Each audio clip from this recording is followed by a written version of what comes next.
Hello everyone, and welcome to my first top 10 list with the channel's new direction. In this video, we will be going over the top 5 melee DPS in PvP this season as of 9.2.5. This video will give you maybe something to push at the end of the season while MMR is still inflating, or maybe some good ideas for a main next season. Either way, if you enjoy it, let me know. I can definitely do more stuff like this, maybe range DPS or top 5 comps in the future, if this is done well enough for you guys to actually enjoy it. But let's get right into things. Starting off with number 5, we have Demon Hunter.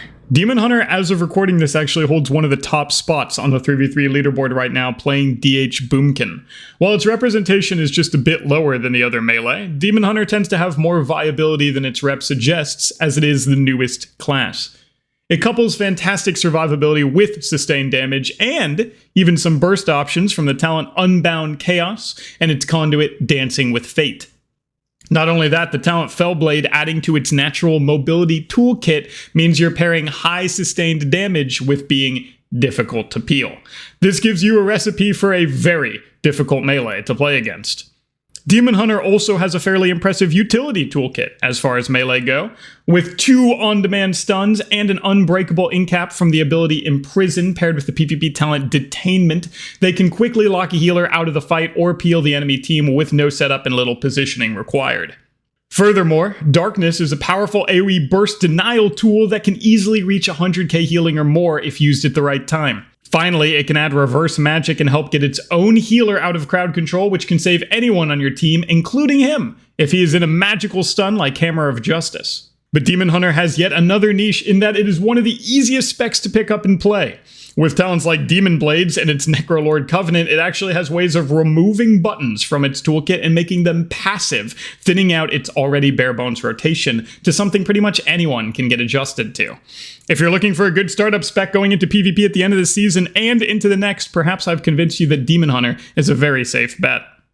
Moving on to number 4, we have Ret Paladin. Ret Paladin feels awfully low on this list, considering its unmatched burst potential, both in the max hits it can achieve and the speed at which it can get its burst off. Sometimes even a single global wasted is too many against a Ret Paladin, but that just shows you the extreme power of many specs this season. Ret is clearly an incredible spec, but I gave the nods to some of the others just because of comp diversity. Ret fits beautifully into Ret Warrior or even Cupid, but without proper support it can actually feel like a sitting duck, as it's one of the only melee to not have a traditional wall or damage reduction. That said, let's talk about what makes Ret so terrifying to go against. Its Necrolord Covenant gives it up to 4 Divine Storms baked into every final verdict it presses. Pair this with the Conduit Templar's Vindication and the talent Sanctified Wrath, and every time a Ret Paladin presses any button, you could be getting hit for 4 abilities at once. This allows them to front-load their burst into a very short window, making it very hard to react to. Furthermore, Ret Paladin gets burst procs outside of its standard wings usage from the tier set bonus, giving it Seraphim procs, and Aura of Reckoning, the PvP talent. This makes the burst so frequent that no class will have defensive cooldowns available for every time a Ret can do its scary damage. As a result, they find ways to land kills at any point in the game. To make matters worse, their utility Unbound Freedom and Blessing of Sanctuary strikes fear into ranged hearts everywhere. Unbound Freedom makes both the Ret and his warrior partner much harder to peel, speeding them up, but also preventing removal of the freedom from the Ret Paladin from things like Spell Steal or Purge.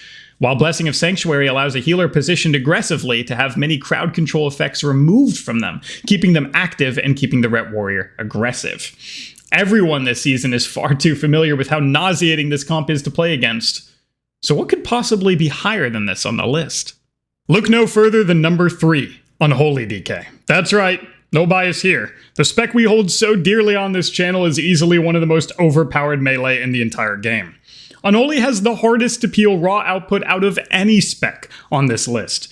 Slappy Hands, or Abomination Limb, not only does unlimited damage itself, but keeps everyone in a pile, stopping movement and interrupting casts on every grip. Unholy has so many sources of damage during this window that are all supercharged by all the damage modifiers that you are dying from 10 different hits per second, and none of them are stoppable.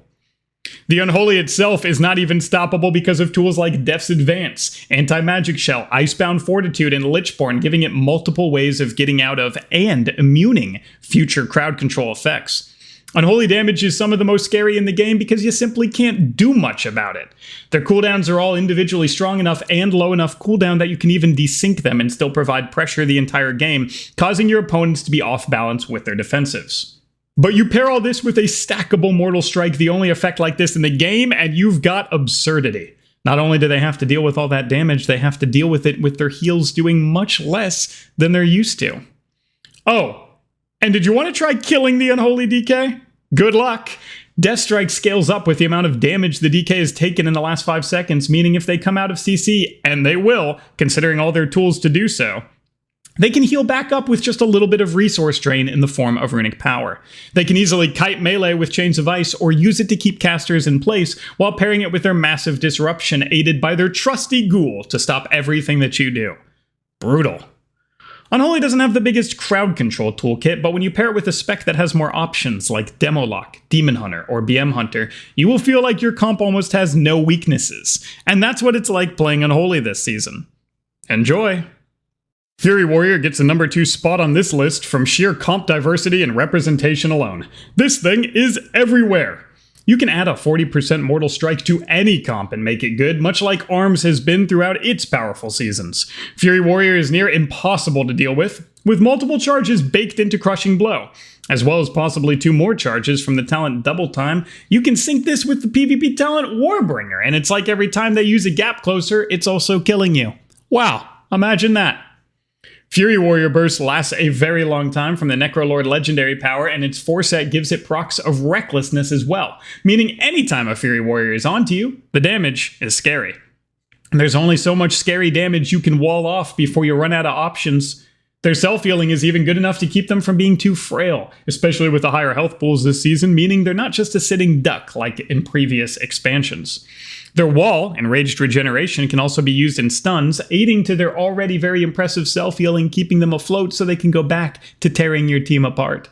Fury Warrior also has the benefit that Demon Hunter did, where their rotation is extremely bare bones. With so few abilities, the spec is incredibly easy to pick up and play, and with little practice, you'll probably do well enough to fit it into a comp at higher rating. This has led to the explosion of Fury Warrior representation that you've all seen this season. You compare its Fear, Stormbolt, mobility, damage profile, and huge Mortal Strike effect with Ret, DK, Casters, Hunter, really anything can make a comp here. It is susceptible to being bursted down, and it doesn't have too much stopping power with just Stormbolt in its arsenal, but flexibility and versatility alone have to give Fury Warrior a top spot on this list. Queue up for 20 arena games, and tell me how many of them have a Fury Warrior on it. Yeah, I thought so. At number 1, we have, well, Rogue, as a whole. It feels like a cop-out, but I think the bigger cop-out is having the top 3 specs of a top 5 list all be Rogue. Doesn't make for a very interesting video, huh?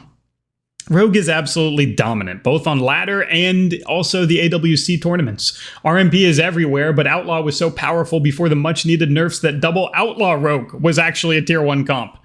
All 3 specs are extremely viable, but Sub's raw control and Outlaw's obscene toolkit are pushing Assass down a bit in rep, despite still being a fantastic spec.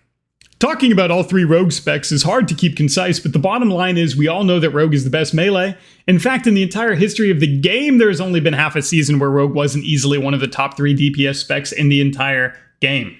Its toolkit just lends so well to a PvP environment where it sets up win conditions by itself. It's got the longest stun on a short cooldown, undispellable CC, and quick instant CC chains for a healer that mean you will eventually reach up a setup that they don't have an answer for. And all the Rogue needs is a damage profile that can capitalize on that window, and they can kill anything they choose. And, well, that's what Rogue does right now. Sub does it in the traditional way. Big burst and a shadow dance with blind into sap or even kidney into sap with the talent elaborate planning.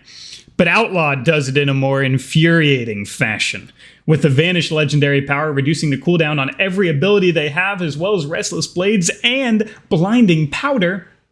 You can no longer handle rogues in the historically accurate way by pairing Trinket with every blind. Now, it is mathematically certain that there will be a blind that you don't have Trinket for, and you will have to hope that your team can live without a healer for an extended period of time.